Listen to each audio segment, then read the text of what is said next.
Ashamaa akkam jirtu kabajamtoota daawwattoota keenya kun TV Afaan Oromooti. Qophii addaa qabannee dhiyaannetti jirra. Qophiin addaa keenya har'aatis dhimma seenaa hulaa galaanaa Itoophiyaati irratti mari'annaati. Kanaaf immoo keessummaa gameessa tokko nuuf cinaa qabaa. Liid Siimaan Daamxoo Gugsaa jedhamu Galaana Diimaa irratti nama tajaajilaa turanidha. Keessummaa keenya baga nagaan dhuftan anaa dhufa. Baga nagaan nu eegdan. Hayyee egaa mee isin caalmatti of ibsitan gaarii ta'a jedhee yaada. Daawwattoota keenya sirriitti wal baraa. Tole ani akkumatu ibsite Liid Siimaan Daamxoo Gugsaan jedhama. Humna galaana Itoophiyaa bara 1977 seene naannoo waggaa 7tiif tajaajilatan turedha. Hayyee egaa miseensa humna galaanaa tarii akkamiin itti makamtan laata? Inni kun seenaa bal'aadha. Humni galaanaa Itoophiyaa inni guddaan yeroo sana ture yeroo hundaa akkuma godhu filannoo fi fo'annoo hin gaggeessa. Fo'annoo fi filannoo bara sana gaggeessuudhaaf barbaade reediyoodhaan ibse. Reediyoo sana dhaga'ee tanan deemee galmaa'e. Isaan dura garuu wanti influensi na godhe tokko maalidha? Mana barumsaa keenya naannoo sana hin sosocho'u uffannaa bareedaa uffatanii namoonni ijannoo gaarii qaban namoonni mimmiidhagan dargaggoonni yeroo sana akka keenya achi keessa kan hojjetan mana barumsaa keenya bira hin darbuu hin dhufuu hin laallayyu maalidha isaan jennee yeroo wal gaggaafannu humna galaanaa keessa akka tajaajilan hiriyoonni keenya nutti himanii wanna tureef isa kanaanis influensa taanee turreeyyu beeksisa kan ammoo dhageenyaan ulaagaa yeroo sana gaafatuun jooyin goonee qormaata seensaa fudhannee miseensa ta'uudhaaf karaa Asmaraatti leenjii fudhachuudhaaf deemne yeroo sanatti. Keessattuu yeroo sana egaa biyya tajaajiluudhaaf mirri isin keessatti uumame yeroo sana itti makamtan akkam ture? Dhuguma yeroo sanatti jaalalli biyyaa yeroo baay'ee fininee itti jirudha. Wanti biyyaa yeroo hundumaa yeroo itti yaadatamudha. Namni deemee biyya isaatiif duudha, biyya isaa tajaajiluudha. Ogummaa tajaajila gama roga hundumaanuu ogummaa argachuudha. Kaka'umsa yeroo itti qabudha. Akkuma dargaggeessa yeroo sanaatti anis hiriyoonni kiyyas wal kakaasneet ulaagaa inni barbaadu sana guunnee keessattuu qormaanni illee qormaata fiiziksii, qormaata ingiliffaa, qormaata herreegaatti tureeyyu qormaanni suni baay'ee cimaa miti. Qormaata meedikaalatu baay'ee cimaa tureeyyu. Baay'ee nama baay'ee kan harcaase isa hundumaa darbuudhaaf carraaqqii goonee dabarree achi deemnee kaka'umsi yeroo sana ture biyya tajaajiluudhaaf baay'ee bal'aa fi onni irraa kan madde ture jechuu hin danda'ama. Ciminni humna galaanaa yeroo sanaa akkamiin ibsama laata? Ciminni humna galaanaa Itoophiyaa yeroo sanaa gama baay'eedhaan ibsuu hin dandeenya. Akka addunyaatti beekamaadha. Akka ardii Afrikaatti immoo Ijiptii fi Afrikaa kibbaatti aanee sadaffaadha. Qaama sodaatamaadha. Daangaa keenya daangaa galaanaa Itoophiyaa yeroo sanatti haala barbaadamuun kabachiisee kan turedha. Kabachiisuu kan danda'uudhaaf immoo hidhannoo adda addaa qaba. Dooniiwwan misaayila dhukaasan torbidoo kan jedhamee waamamu isa kan dhukaasan kan fanjii galaanarraa haqan kan maayin super jedhamanii beekaman hidhannoo adda addaat qaba wanna tureef hidhannoodhaan qofaa immoo muti humna lama leenji'itiinis humna lama leenji'isiin qaba ekspertoota adda addaa pirofeshinii adda addaatiin kan leenji'an hin qaba wanna tureef baay'ee cimaa fi beekama ergama kennamameef hundumaa bahuu kan danda'u ergama itti laatame hundumaa battala sanatti battalama barbaadamutti bahuu kan danda'u humna akkasii cimina akkasii kan qabu ture humni galaanaa Itoophiyaa yeroo sana. Egaa Itoophiyaan seenaa guddaa qabdi galaana diimaa irratti humna galaanaa cimaas biyya qabdu turte.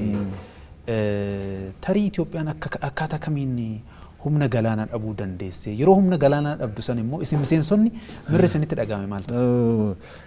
Kuni gaaffii of keessatti wanna guddaa qabudha. Humna galaanaa kana Itoophiyaan kan dhabuu dandeesse taatee guyyaa tokkootti ni miti. Taatee waggaa tokkootti ni miti. Shira bara dheeraadhaaf xaxamaa tureen. Diinonni keenya seenaa keessatti diinota biyya keenyaa ta'anii kan beekaman ammallee kan tattaaffii adda addaa gochaa jiran dhiibbaa adda addaa gochaa jiran hin beekamu. Warra biyya keessaa wajjin waliin ta'uudhaan qaamota biyya keessatti socho'uu danda'an qindeessuudhaan gargaarsa adda addaa gochuudhaan bara dheeraadhaaf dadhabsiisaa dhufanii yeroo dhimmi kun ta'uu isaaniif danda'u immoo ta'eera malee guyyaa tokkotti waggaa tokkottis kan ta'aa ture miti shira bara dheeraa turedha. Yeroo shirri kun isaanii milkaa'ee biyyi keenya daangaa galaanaa kana dhabnu nuti daangaa galaanaa jennaan amma ulaa jettaniit ibsaa jirtu ulaan wanna xiqqaa wayiiti keessattuu afaan keenyan wantoota xixiqqoodha kan ulaadhaan hulluuqee bahu nuti ummata guddaadha saba guddaadha nuti mootummaa guddaadha Itoophiyaan kanaaf ulaallee nuti kan nu barbaachisu jenneet kan nuti dubbannu miseensonni duratti turre ulaa nuti kan nu barbaachisu daangaadha daangaa bal'aa nu barbaachisa daangaa nuti kabachiisaa turre sanatti deebi'uu qabna. Seenaan nu deeggara, dippiloomaasiin nu deeggara, siyaasni nu deeggara, ji'oogiraafikaalii wanni nu jiru nu deeggara, dimogiraafiin uummataa nu deeggara. Kanaaf daangaa sana yeroo dhabnutti gaafii keetitti deebi'uudhaaf gadduu miti gadduu qofaa miti amma du'uutti miseensonni keenya miseensonni humna galaanaa Itoophiyaa baay'eetu achirratti waraagame doonii irratti kan wareegaman jiru lafatti bu'anii kan wareegaman komodoora jechuun jeneraal akka naval tradishiniitti akka sadarkaa raankii neevitti komodoor jechuun jeneraal illee du'eera daangaa sana kabachiisuudhaaf riikuriitiin illee du'eera kan mana leenjii ogummaatii illee hin baane achumatti otoo leenji'aa jiru du'eera daangaa sana kabachiisuudhaaf. Kanaaf gadda keenya kan ibsine du'aan achumatti illee du'uudhaan daangaa sana irratti dhiiga keenya dhangalaasuudhaan lafee keenya caccabsuudhaan warra hafeetu nuti amma warra hafneedha warra du'a sanarraa hafneedha malee namoonni baay'een achirratti du'aniiru. Kan nutti dhagahames tokkoffaa mirgi keenya sarbamuu isaatiin birmadummaan biyya keenya sarbamuu isaatiin lammaffaa jaalleewwan keenya immoo achitti wareegamuu isaatiin wareegama barbaadamu sana kan falanii achitti hafuu isaaniitiin nuti amma kan nutti dhagahamu baay'ee nutti dhagahama. Daangaan sun kabajamuu qaba seerri nu deeggara kan jennu kanaafi baay'ee nutti dhagahameera kan jedhuun si ibsuu barbaada. Egaa Itoophiyaan baha Afrikaatti biyya cimtuudha humna waraanaa cimaa qabdi haa ta'u malee shirri shirame akkuma naaf kaasan ulaa galaanaa daangaa galaanaa dhabdeeti jirti biyyattiin kun immoo yoo hagam ishee miidhe laata? Miidhamni kun miidhama guddaadha. Miidhama guddaadha. Ikonoomikaalii miidhamaa jirra. Akkuma sila kaasaa turre nuti uummata guddaadha. Guddachaatillee jirra. Baay'ina uummataatiin of fudhatte addunyaa irratti beekamaa jirra. Warroota daangaa galaanaa hin qabne keessaa akka addunyaatti isa jalqabaatti taane uummata kana baachuudhaaf daangaa galaanatu nu barbaachisa. Kana dhabneerra. Beekamtii addunyaa irratti qabnu dhabneerra. Iddoo addunyaa irratti kanaan dura biyyi keenya qabdu dhabneerra. Dippiloomaatiikaalii jechuudha. Amma itti deebi'aa jirra malee. Ulfina qabnu dhabneerra. Kanaaf wanna baay'eedha kan nuti dhabne. Daangaa lafa taakkuu xiqqoo nuti kan dhabne wanna guddaadha. Wanna guddaadha. Maasaa qotiisaa muti amma kan dhabne maasaa qotiyoon tokko irra oolu maasaa jigiidhaan irratti baanu muti kan dhabne. Ammallee security wise security'n keenya haalli nageenya keenyaa kan boora'u dhiibbaa galaana isa dhabuu keenyatiin. Taateen Finfinneetti haa ta'u Wallaggaatti haa ta'u Hararitti Jijjigaatti haa ta'u kan ta'aa jiru kun iddoo adda addaatti dhiibbansaa deemee galaana sana irratti kufa. Dhimmoota bishaan lamaanii kun yeroo hundumaa Itoophiyaa hin hubu keessattuu immoo kan galaana diimaa addatti ilaalama. Itoophiyaan wanna baay'ee dhabdeetti. Kanaafuu ulaa galaanaa amma dhabdee kana biyyattiin argachuudhaaf jalqabbii amma jalqabame kana akkamiin ilaaltu gaafii dhiyeessiteerti Itoophiyaan jalqabbii kam akkamiin ilaaltu laata? Jalqabbii kana nuti kan laallu hin turee jenna. Sababni itti tureef hin beekama. Taateewwan biyya keenya keessatti ta'aa turan hin jiru. Waggaa 27 kan jennee seenaa keessatti kaasnu sun akkuma jirutti ta'e dhimmi galaanaa akka hin kaane dhimma galaanaa kaasuun qaanii akka ta'etti yeroo itti lakkaa'amaa turetu jira. Kanaafuu hin ture waggoota 35 har'a anaaf ati yeroo as teenyee dubbannu waggaa 35 ta'eera. Umrii nama gaheessa tokkooti. Kana jechuun mirga keenya dhabnee mirga keenya gallakkisnee abbaa qaaman taanetti qaama isaan mallitti kenninee nuti mana keenyatti gallee teenya warri qaaman jirru warri lubbuudhaan jirru. Kanaafuu har'a immoo jalqabuunsaa baay'ee nama gammachiisa. Duubatti hafnullee yeroon darbullee amma immoo keenya nuu mala jennee mootummaan yeroo dubbatu dhimmi kun kan mootummaa qofa akka hin taane uummanni hubachuu qaba. Dhimmi kun dhimma siyaasaa akka hin taane qaamni hunduu beekuu qaba. Dhimmi kun dhimma paarlaamaa qofa akka hin taane qaamni hunduu beekuu qaba. Dhimmi kun dhimma kaabinee qofa akka hin taane dhimma filannoo akka hin taane uummanni keenya beekuu qaba. Dhimma maaliiti? Dhimma jiruu fi jireenyaati. Dhimma jiraachuu keenya murteessuudha dhimmi kun. Ikoonomistoonni yeroo dubbatan misooma dhimmoota hudhan keessa hudhaawwan misoomaa keessa biyyoonni galaanaa hin qabne biyyoonni ulaa galaanaa kan itti san hin qabne misooma galma misoomaa karoorfatanii jiran sana ga'uudhaaf baay'ee dhiphatu. Qormaata guddaata. Isaan rakkisa. Ga'uus dhiisuu danda'u. Asumatti wal marsuu, wal dhiibuu, walitti bu'uu ta'a. Kanaaf kana mootummaan nuti deeggaruu qabna. Qaama dhimma kana dhaabbilee adda addaa dhimma kanarratti hojii hojjetan deeggaruu qabna. Isaan faana hiriiruu qabna. Gahee keenyas bahuu qabna kan jedhu kanan ani dhaamu. Egaa Itoophiyaan gaafa Afrikaatti irratti humna waraanaa cimaa galaana irraa horachuudhaan dabalata. Gama dinagdeetinis egaa ulaan galaanaa yookiin immoo daangaan galaanaa kun murteessaadha. Biyyattiin keessatti amma oomishaaleen gara algiitti guddachaa jiran guddachaati jiru, bal'achaati jiru. Kuni tarii hagam isheedhaaf faayidaa argamsiisa? Gaafin ishee kun gaafa deebii argatu. Faayidaan dhimma kanaa guddaadha. Faayidaan dhimma kanaa guddaadha. Mammaaksa tokkotu jira afaan Amaariitiin beeka. የማያውቁት ሀገር አይናፍቅም jedha Amaaratu jedha. Oromiffaanis jiraachuu danda'a anatu hin beekne malee. Biyyi hin beekne hin dharraatu hin hawwitu. Jenereeshiniin amma waa'ee dhimma sana waa'ee galaanaa waa'ee daangaa galaanaa waa'ee ulaa galaanaa ati jettu waa'ee buufata doonii xiqqoo hubannoon hin jiru. Jenereeshin gaappiin uumameera. Kanaaf asumatti nuti murtoofnee asumatti wanna argamne wayitii itti fakkaata. Argamni keenya asumatti wanna daangaa wayitii itti fakkaata. Bakkuma jirru kana madabii wayii kaarimeetira 200 wayii daangaan keenya akkasuma itti fakkaata.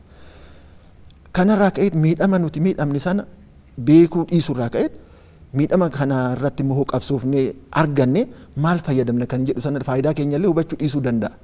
Kanaaf faayidaan nuti fayyadamnu gama hundaan roga gamaan baay'ee fayyadamna. Roga militeeriitiin fayyadamna. Roga ikoonomiitiin fayyadamna. Roga siyaasatiin fayyadamna. Jireenya uummataa fooyyessuu irratti fayyadamna.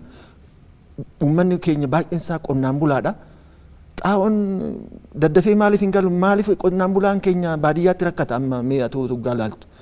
Jibuutii waggaa meeqa ture? Ji'a meeqa tura? Meeqa kaffallee galchina? Ikonomikaalii akkasitti anaalisisii wayii hojjechuun hin danda'ama. Sadarkaadhuma xiqqaattu jechuudha. Kanaaf faayidaa roga qabeessa kan nuti argannu waa'ee lafaatiin nuti amma kun waa'ee lola lafaa daangaa babal'achuu akkas fedhiin nuti qabnurraa yookaan immoo mootummaan amma jiru kun fedhii lolaaf qaburraa ka'ee otoo hin ta'in faayidaan keenya roga qabeessa gadi bu'ee namni ilaalu wanna hundumaa hubachuu danda'a wanna ta'eef wanti nuti dhabne sana beekne wanna immoo silaa argachuu qabnu sanas hubanne irratti qabsaa'u irratti hiriiruu qabna faayidaan keenya baay'ee bal'aadha kan jedhu sana kaasuun hin danda'amu.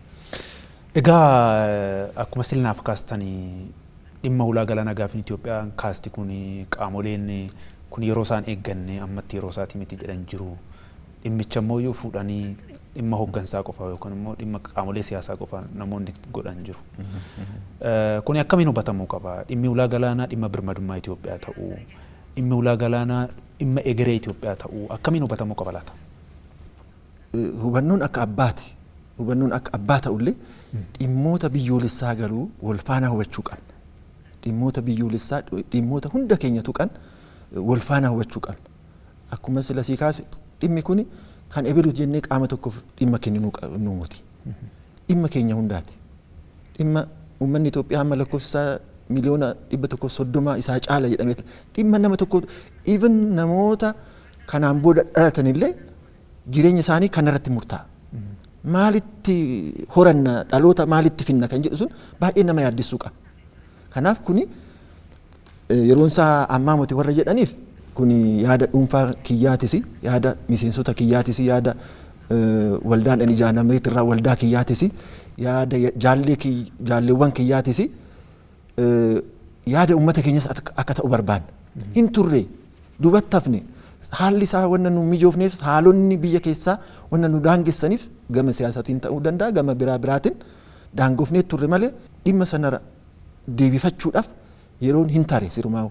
Amma bulaa deemu immoo nu harkaa ba'aa deema, irraafatamaa deemna wanna ta'eef yeroo isaa tureera itti dammaquu qabna. Dhimmi kun dhimma siyaasaas miti akkuma sila dubbadhe.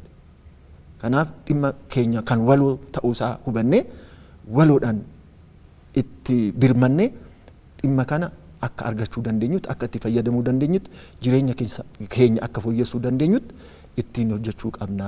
Qaama tokkoof wanna dhiisnu miti. Paartiiwwan amma biyya keenya keessa jiran baay'eedha. Dhimmoota irratti walii galuu qaban keessaa tokko dhimma biyyoolessaati. Jedhanii tan amanaan. Dhimmi biyyoolessaa keessaa immoo inni kun isa hangafa. Namoonni irratti du'uu isaaniitii qofaa miti. Namoonni fedhuu isaaniitii qofaa miti. Faayidaa keenya qofaafis miti. Jireenya dhaloota dhufuutiif dhimmi kun murteessaa ta'uusaa qaamni hundi hubatee waliin irratti hiriiruudha malee asitti wanni irratti wal falminu tokkollee hin jiru. Yaada jedhuun sii kaasa. Hayyee na yaadadha barreessaan dhaabbata biyyoota gamtoomanii Antoonii Guuteres waltajjii wayit irratti yaada kaasan keessaa biyyoonni hulaa galaanaa shiraan dhaban yookaan immoo lakkoofsa uummataa hedduu qaban akka argachuu qaban ejjennoo akka qabu dhaabbatichis kaasaa turaniiti jiru. Biyyoonni garaagaraa Itoophiyaa gaafii sirrii ta'uusaa biyyoonni michuu Itoophiyaadhaa kaasatti jiru. Biyyoonni kuwwan immoo faallaa kanaatiin hubatanii akka Itoophiyaan birmadummaa biyya biraa hubuudhaaf deemtetti faayidaa biyya biraa fuudhuudhaaf deemtetti akkaataan itti hubatan jiru.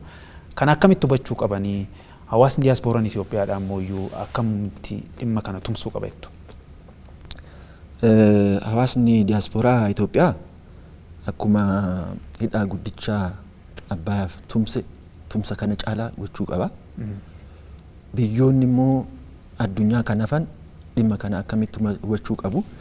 Addunyaan kana hin beeka baay'ee. Addunyaan galaana diimaa irratti gaheen Itoophiyaa maali? Historikaalii hin jira. Dhiyoo kanatti immoo waggootuma 35 dura akkaataa nuti itti fayyadamaa turre hin jira. Bara 1983 booda wanti ta'e sun hin jira. Biyyi Eertiraan birmadummaa ishee argatte. Warroonni qabsaan sun haalaan sila siin jedhe sanaan shiroonni adda addaa wanna turaniif dhimmoonni adda addaa wal qabatanii keessattuu nuti beekan hubamne dhuma Cold War isa qasqaazaa xorna jedhamee beekamu sun yeroo sana addunyaan ji'oogiraafii adda addaa hoggaa argattu nutis isa keessatti hubamne. Addunyaan warroonni sadarkaa addunyaatti yaadan kana hin beeku. Garuu dhiibbaan nurratti uumuu hin danda'u. Maalii wajjin wal qabataa? Bishaan biyya keenya keessa jiran, daangaa biyya keenya irra jiran, kan biyya keenya keessa jiru Abbaay. Bishaan kanaan kan ka'e addunyaan dhiibbaan nurratti uumaa ture kanaan dura. Akka nurratti uumamu immoo biyyoonni godhan jiru. Ammas hojjechuu danda'u isaan. Lammaffaa galaana diimaadha. Galaana diimatti akka nuti hin deebine, galaana diimatti hoo deebine akka humna horannu qaamonni beekan kan addunyaa irra jiran ammas dhiibbaan nurratti gochuu danda'u. Sadarkaa adda addaatti sadarkaa addunyaatti bahanii olola adda addaa gaggeessuu danda'u. Olola adda addaa dubbachuu danda'u. Gama biraatiin biyyoonni nu deeggaran, biyyoonni seenaa beekan, biyyoonni maalummaa Itoophiyaa beekan jiru wanna ta'eef nutis gahee nurraa eeggamu, gahee nurraa barbaadamu kallattii keenyan hoo baane addunyaan kara keenyatti wanti hin deebineef jiru. Kana agarsiistuun isaa maal iseeti? Hidhaan laga guddichaa yeroo hidhamu addunyaan nu deeggariira jechuun hin danda'amu. Maaliif sababa isaatiin kophaa keenya maallaqa keenyan humna keenyan ijaarre wanna ta'eef. Ammas addunyaan nu deeggaruu dhiisuu danda'a. Akka addunyaan nu deeggaru nuti hojjechuu danda'uu qabna. Humna keenya hundumaa ikoonomistoonni keenya, beektonni keenya, hayyuuwwan sabaaf sablammoota Itoophiyaa hundi isaaniitu walitti bahanii mari'atanii addunyaan akka hubatu afaan hundumaanuu afaan sabala hundumaanitu ibsi kennamuu qaba. Yaadni garaagaraa olii gadi deemee deebi'ee uummanni irratti walii galuu qaba. Uummanni akka tumsu gochuu qaba. Addunyaa irratti hoo wal qabannee baane nuti uummata guddaadha. Addunyaas beeksisuu hin dandeenya. Daangaa keenya deeffachuu hin dandeenya. Galaana Diimaa irratti argamuu hin dandeenya. Addunyaadhaafis gumaacha tokko gumaachuu hin dandeenya. Yaada jedhuun qaamalee barreessan dhaabbata biyyoota gamtoomanii warra sirrii kaasan. Itoophiyaan galaana ishii shiraan akka dhabde hin beekama. Akkaataan itti deebi'uu qabu immoo even seenaan nu deeggara, seerri nu deeggara waan ta'eef isaanis nu deeggaranii dhaabbanni gamtoomanii nu deeggaree daangaa keenyatti deebi'uun Itoophiyaadhaaf waan malu yaada jedhuun qaba. Ayyee akkuma sila kaastan amma nagaa fi tasgabbiidhaan wal qabate Itoophiyaan egaa ejjennoo cimaa qabdi naannoo gaafa Afrikaa kanaa galaana diimaa dabalatee garba Hindii hanga Paasifikitti egaa shororkeessummaa naannoo kana jiru ittisuu keessatti gaafa daangaa galaanaa kana argate shoorri ishee cimsuu keessatti shoorri inni qabu maali? Faayidaa addunyaa waliinis wal qabsiisnee kaasuu dandeenya. Dhuguma addunyaan wantoota itti jeeqamaa jirtu keessaa inni tokko amma shororkeessummaa gaafa Afrikaa keessattuu galaana diimaa irratti jiru kana. Shororkeessummaan kun eessaa dhufeeti? Humnoonni gaafa Afrikaa kana keessa jiran baay'een isaanii humna ofuu hin dandeenyedha. Humna baay'ee ofii isaaniitiin sochoonedha. Jiru amma biyyoonni akkasii. Isaan ofirra darbanii, of eegurra darbanii daangaa galaana diimaa kanarra socho'anii addunyaan akka daldala isaa daldalatu nagaa ta'ee nagaan bahee akka nagaan galu gochuu humna hin qaban. Itoophiyaan dhimma kanatti otoo dabalamtee akkuma kanaan dura yeroo nuti tajaajilaa turre dhimmi akkasii ka'een beeku. Galaana diimaa irratti shororkeessummaan ka'een beeku. Galaana diimaa irratti doonii hojiidhaaf bahe warroonni hin beekamne irra bu'anii irra bahanii shororkeessuun qabuun ajjeesuun hin turre. Amma Itoophiyaan hoo galaana diimaa irratti deebite dhimmi kun nageenyi kun deebi'ee akka iddoo isaa qabatu ani parsantii 100 waadaa sii gala. Hin godhama hin ta'a waan ta'eef. Humni keenya kana gochuudhaaf ammallee humni galaana Itoophiyaa deebi'ee hundaa'aa jira. Leenjii gahaa ta'e fudhachaa jiru. Nutis deemnee hin laallaa yaada tokko tokko hin kenninaaf waan ta'eef isaan kana mirkaneessuudhaaf leenjii argatanii leenjii biyyoota nu deeggaran adda addaatti fudhachaa jiru waan ta'eef gahumsa akkasii akka qabanitti nuti laalleerra. Kana gochuu isaatiifis mootummaa amma jiru kana hin galateeffanne. Biyyi keenya iddoo jirtutti deebitee akka argamtu gochuudhaaf humna adda addaa qopheessee nutillee otoo duunee lafarraa hin badin arguu keenyaaf mootummaa kana hin galateeffanne. Kanaaf humni kuni shororkeessummaa kana hin balleessa hoo iddoo keenyatti deebine. Addunyaanis immoo tasgabbooftee daldala ishii ikonoomikaalii hin sochooti. Sararri kun sarara nagaa hin ta'a yaada jedhuun qaba. Liidisiimaan Daamxoo Gugsaa dhimma murteessaa kanarratti istuudiyootti argamtanii yaada bal'aa nuuf kennitaniif guddaa galatoomaa ulfaadha. Isinis baay'ee galatoomaa keessattuu sagantaa afaan Oromoo sagantaa saba guddaan dhageeffatu sagantaa uummanni guddaan gurra isaa ija isaa itti kennee ilaaluu fi dhageeffatu kanarratti na affeertanii afaan kiyyaan afaan ani itti guddadheen afaan abbaa kiyyaatiin dhimma galaana diibaa ibsuudhaaf carraa argachuu kiyyaaf Waaqayyoos nan galateeffadha isinis galatooma. Ulfaadha galatooma. Hayyee kabajamtoota daawwattoota keenya qophiin addaa keenyaarraaf qopheeffanne kana fakkaataa qophiileen ETV afaan Oromoo itti fufuu isaan waliin turtii gaarii.